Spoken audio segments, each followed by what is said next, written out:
The classic compression like we have seen so far allows us to compress all around the frequency spectrum of a signal, from 20 Hz to 20 kHz. But maybe you have already heard about multiband compression, which is very popular in mixing and mastering.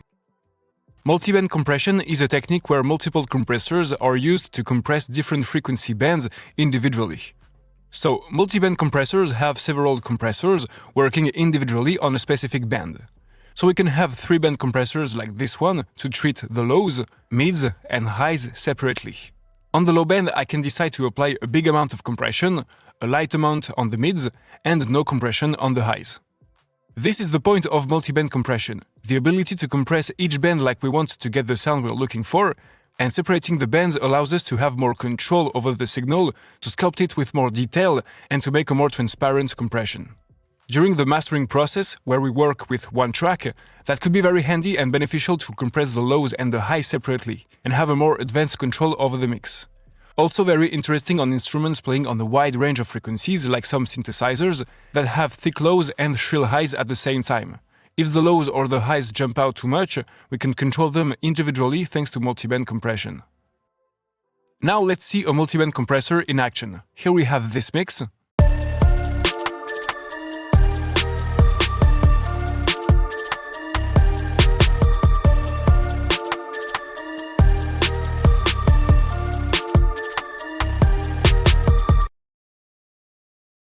And we have this multiband compressor set up with 3 bands. The low band, here everything below 150 Hz, the mid band, all the frequencies between 150 Hz and 6 kHz, and the high band, everything above 6 kHz.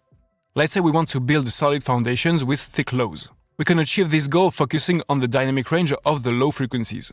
And thanks to the multiband compressor, we can do that without affecting all the other frequencies like we would do with a classic compressor. So I have set the 3 compressors differently. No extreme compression, but we're gonna apply a bigger amount on the lows, a light one on the mids, and nothing on the highs. So that's why on the low frequencies, I have set a lower threshold with a higher ratio, and as I don't want to kill the attack of the kick, we have a slow attack time. For the release, we're gonna set it while listening to the audio, but in this case, I think a quite fast attack will be better. And don't forget to compensate with the gain.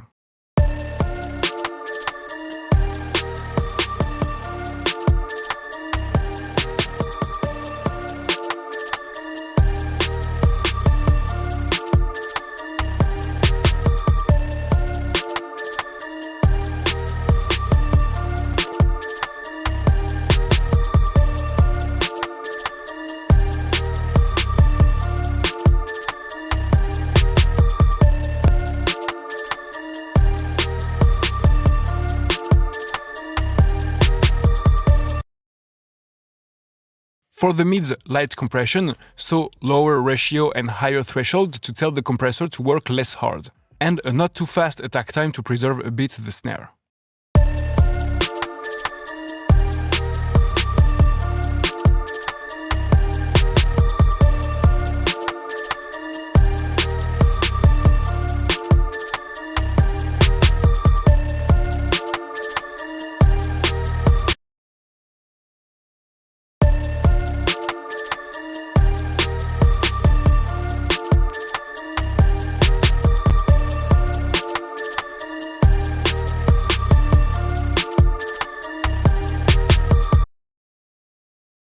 Between before and after, it's like we are giving life to this mix, and listen again focusing on the lows.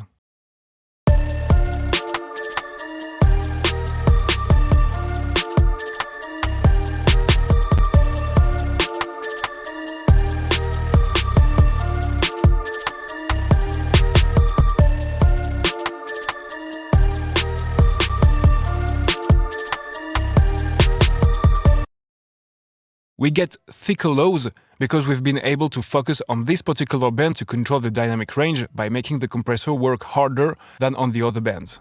And with the light compression on the mids and nothing on the highs, the multiband compressor allowed us to sculpt the sound with more flexibility and more precision.